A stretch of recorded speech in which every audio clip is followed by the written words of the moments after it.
The alert hit my phone a sharp tone that froze the entire conference room. One glance at the security feed and the world I'd spent years protecting tilted. My sister Lila was standing in the middle of my apartment, sunlight glinting off the folders she'd pulled from my safe. She wasn't panicked. She was smiling, holding them up like trophies. I was 300 miles away in a federal building, watching betrayal unfold in real time. My badge hung around my neck, my pulse in my throat. That moment, I didn't yell. I didn't rush home. I just stared at the screen and thought, she really believes the rules don't apply to her. So I made one quiet call, the kind that doesn't end with tears, but with sirens. Before I tell you what happened when those sirens reached my family's front door, tell me, where are you listening from? So I know I'm not the only one who's learned that sometimes justice has to start at home. When people picture families, they imagine warmth. Mine looked warm from the outside. 2 proud parents, a golden younger daughter and me, the quiet one, who worked for the government. We took perfect Christmas photos, the kind that made neighbors comment, "You're so lucky to have each other." Luck had nothing to do with it. It was hierarchy dressed as love. I was 30, working long hours at the Treasury Department, tracking fraudulent securities across international accounts. I couldn't talk about it, not the clearances, not the investigations, not even the cases I'd cracked. My parents assumed I shuffled papers in a cubicle. When neighbors asked what I did, Mom would smile and say Emma keeps the lights on in DC. I never corrected her. Explaining the truth to people who'd already decided I didn't matter felt like explaining color to someone who'd chosen to live blind. Lila was the opposite, light, loud, magnetic. She had a way of filling space until no one else fit. Growing up, she'd borrow my clothes without asking, take credit for my ideas, and get away with it because she'd tilt her head, laugh, and say, "Oh, Em doesn't mind." I minded. I just learned early that pointing it out made me sound jealous. Our parents loved that version of her charming, ambitious, a future socialite. She'd married young to Grant, a dentist, who drove a new SUV every other year. Their house had an open floor plan and a wine fridge, the kind of things Mom mentioned like merit badges. Whenever I visited, Dad would joke, "Maybe one day you'll have a real job and buy a place like this." I'd smile the same practiced curve I used at federal briefings when senators interrupted me mid-sentence. I wasn't bitter, at least I told myself I wasn't. I'd built a life that meant something. Every folder I touched at work held the weight of national trust. Every password, every clearance test reminded me I carried more responsibility than they'd ever imagine. Still, there were nights I'd sit in my quiet apartment, scrolling through their group photos, captions full of hearts, and feel the same dull ache that started years ago, the kind that comes from being in the picture but never really seen. 2 weeks before it happened, Lila called out of the blue. "You should come home for dinner next Thursday," she said. "We're doing something big, family only." Her tone had that syrupy sweetness she used when she wanted something. I said yes anyway. Maybe a part of me still wanted to believe we could be normal.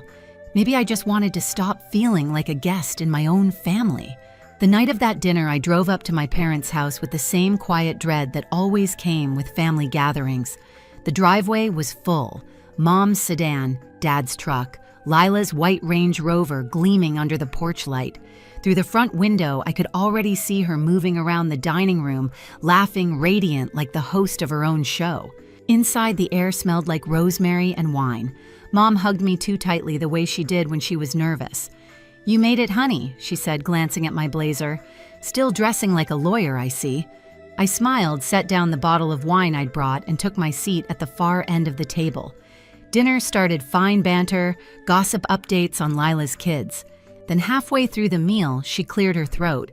"I actually have some news," she said, eyes flicking toward Grant. "We've made a big investment, college funds for the boys, maybe even a lake house later." Dad beamed. "That's my girl, always thinking ahead." I raised an eyebrow. "Investment?" "What kind?" Lila smiled, that practiced smirk that never reached her eyes. "You'll see." She reached down beside her chair, and when her hand came back up, it was holding a thick stack of folders. My folders. She stood holding them high enough for everyone to see. "Found your little savings, sis." For a second, I thought I'd misheard. Then I recognized the labels, serial numbers, treasury seals, the exact files that had been in my locked safe. Dad frowned. Savings. What's that supposed to mean? Apparently, Lila said, laughing, Emma's been keeping a little nest egg tucked away. Old bond certificates, whatever they are. Don't worry, nothing illegal, just dormant. She waved them in the air like confetti. Mom leaned forward, eyes wide with pride. Emma, that's so thoughtful. You saved all this for your nephews. Thanks for the college fund, Lila said, smirking. Parents beamed proudly. I couldn't move. The room felt too small, the chandelier light too bright. My family was smiling over stolen federal property, and not one of them realized it. I managed to say, Where did you get those? Lila shrugged. From your office. You really should change your lock, by the way. It's practically child's play. Grant chuckled nervously. She's got a point. If I found $500,000 sitting around, I'd probably do the same. Mom swatted his arm playfully. Don't tease. Emma won't mind. I looked from face to face. No one met my eyes. In that moment, it wasn't just about the folders. It was the years of being dismissed, reduced, misunderstood. The slow erosion of being the reliable one in a family that only noticed noise. Lila tucked the folders into her designer purse. We'll make sure the money works for the family, she said. You can thank me later. I pushed back my chair, the sound sharp in the silence. Enjoy your dinner, I said softly. I've got something to take care of. No one stopped me as I walked out. The night air outside was sharp enough to sting. I stood on the porch for a full minute, listening to laughter still leaking through the walls like it belonged to another world. My hands were steady when I pulled out my phone. Years of training had made it muscle memory. I didn't argue. I didn't go back inside. I just scrolled to the secure contact labeled AP Treasury Internal and pressed call. Carter, my supervisor, answered voice-clipped. I need to report a breach, I said. Category 1, federal property in civilian possession. The pause on the other end was short but heavy. You're certain I saw the footage myself, I replied. Subject is known to me. Relation sibling. The words felt surgical, detached, but my pulse thrummed under them. He exhaled. Follow protocol. I'll loop in OIG and financial crimes. Stay put until instructed. Understood. I hung up, then forwarded the camera footage from my security feed to the encrypted channel. Lila's face filled the frame, smiling, picking the lock, lifting the folders. The proof was clean, undeniable. For the first time that evening, I took a deep breath. The cold bit through my blazer, but it grounded me. Inside, I could still hear silverware clinking, Mom's soft laugh, Lila's voice carrying that same sugary triumph. I whispered to no one. You really thought I'd stay silent forever. Driving home, the road blurred into streaks of red and white. My phone buzzed again. Special Agent Maya Torres from the Treasury Inspector General's office. Ms. Carter, we received your report. The bonds are now flagged in the federal database. A team will respond tonight. Copy that, I said. They're at my parents' residence. I'll cooperate in full.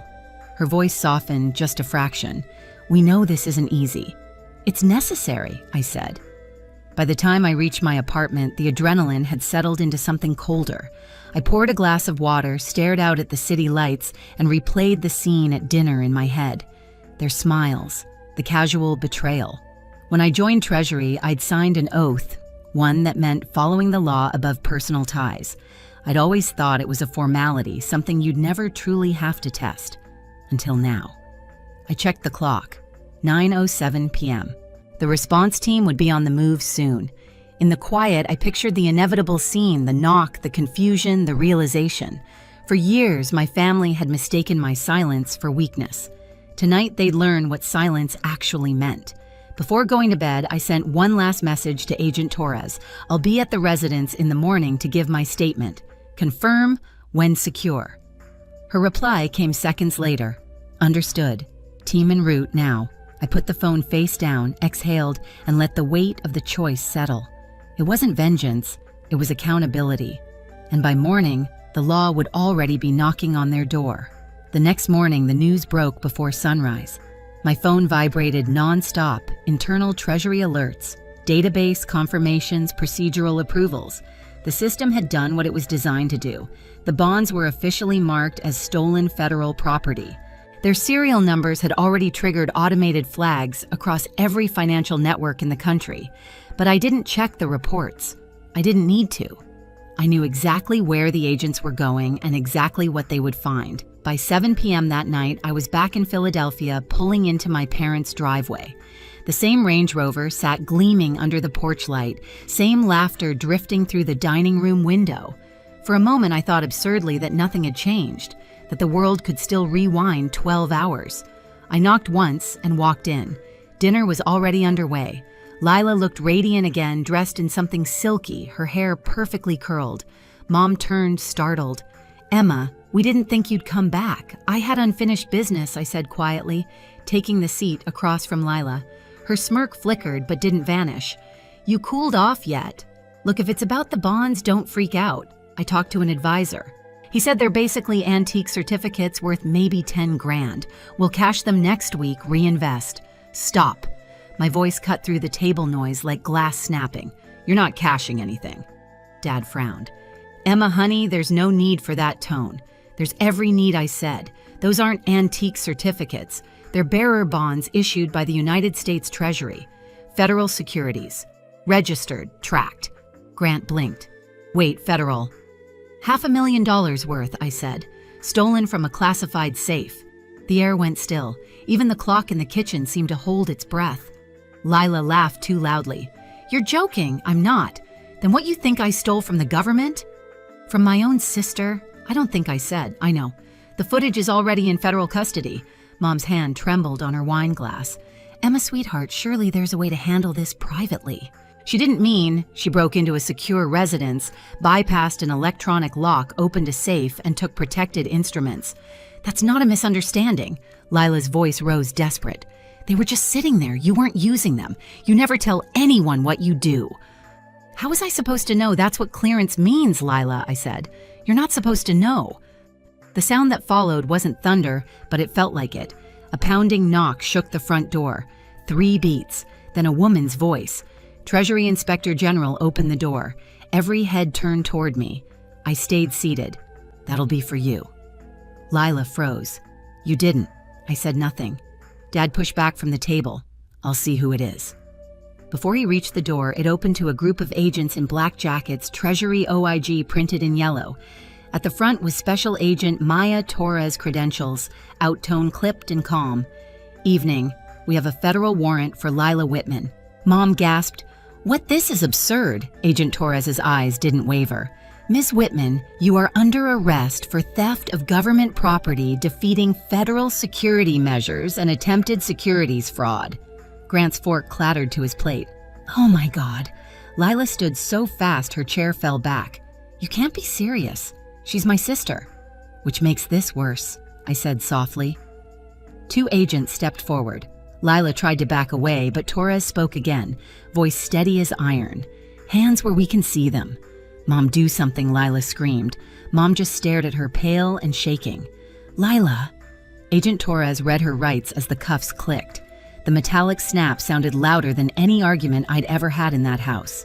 "Emma," Dad said, voice breaking. "She's your sister. She's also a federal offender," I said, "and I'm a sworn employee of the Treasury. If I hadn't reported her, I'd be charged as an accomplice." Torres picked up the purse Lila had dropped. Inside were the folders still sealed. She flipped one open, checked the serials, and nodded. All 3 recovered. "Good work reporting, Ms. Carter." I met her eyes. "Just doing my job." They led Lila toward the door. She twisted back, mascara streaking, voice splintering. "Emma, please. Please don't let them take me. Tell them it was a mistake." I stood. It stopped being a mistake when you walked through my door. The screen door slammed behind them. Outside, red and blue lights danced across the snow-dusted yard. For a long time, no one spoke. The only sound was Mom's quiet sobbing. Dad finally whispered, "How could you?" I looked at him steady. "How could you never believe me?" He flinched. Uncle Joe cleared his throat, voice low but certain. "She did the right thing." Grant sank back, staring at his untouched wine. "Right or not, our lives are over." "No," I said, just finally honest. Torres reappeared at the door. "Missa. Carter, the bonds will be logged at headquarters tonight. We'll need your formal statement in the morning." "I'll be there," I said.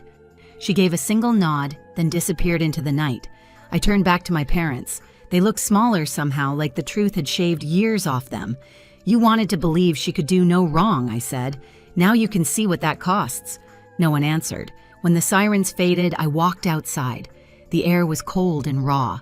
From the driveway, I could still see the reflection of the flashing lights disappearing down the road. I didn't feel triumphant. I didn't feel sorry. I just felt free, because for the first time, the silence in that house wasn't mine to carry anymore. The trial came faster than anyone expected. Within weeks, the footage from my apartment was entered as evidence, high definition, time-stamped, inescapable. Lila's face filled every frame, picking the lock, opening the safe, lifting the folders with that same triumphant smile. Her defense attorney tried everything, claimed she thought the documents were family assets, that she didn't understand their value, but the serial numbers and internal records tore that argument apart. In court, I sat behind the prosecution table, hands folded back straight. I wasn't there out of revenge. I was there to finish what duty had started. When the verdict came, guilty on all counts, Lila sobbed so hard she could barely breathe. The judge's voice stayed calm as he read the sentence: 12 years in federal prison, $500,000 in restitution, $150,000 in fines. Mom cried quietly in the gallery. Dad stared at the floor, lips pressed white. Grant never showed up the last few days of the trial. He'd already filed for divorce. When the guards led Lila out, she looked over her shoulder at me one last time. I didn't look away. I'd already said everything I needed to by choosing to tell the truth. After the sentencing, I stepped outside into the pale winter sunlight. The courthouse steps felt endless, but each one lightened the weight I'd carried for years. I thought of all the times I'd been invisible at that family table, dismissed, overruled, forgotten, and realized that doing what was right hadn't made me smaller. It had finally made me seen. 3 years later, I was promoted to Senior Supervisory Analyst at Treasury. I led a team of 12 investigators, worked with agents from 6 countries, and earned a commendation for recovering nearly $300 million in stolen securities. At the ceremony, the secretary shook my hand and said, "Integrity, like yours, is what holds this department together." My parents didn't attend. I didn't expect them to. Lila still writes from prison, sometimes letters full of apologies that slide into requests, parole recommendations, money for restitution. I keep them in a drawer unopened. Some lessons have to be learned the hard way. People think justice feels loud and satisfying, like a movie ending with applause. It doesn't. It feels quiet. It feels like breathing again. 3 years later, my apartment feels different, cleaner, quieter, unbothered. The new security system hums softly, the one Treasury paid to install after the case. Sometimes I stand by the window at night looking over the city lights, thinking about how silence used to hurt. Now it's peace. My parents still have a spare key. They've never used it. Maybe that's their version of distance or regret. Either way, I've stopped waiting for them to understand. People still ask if I ever wish I'd handled things differently. I tell them no. You can forgive someone without excusing them.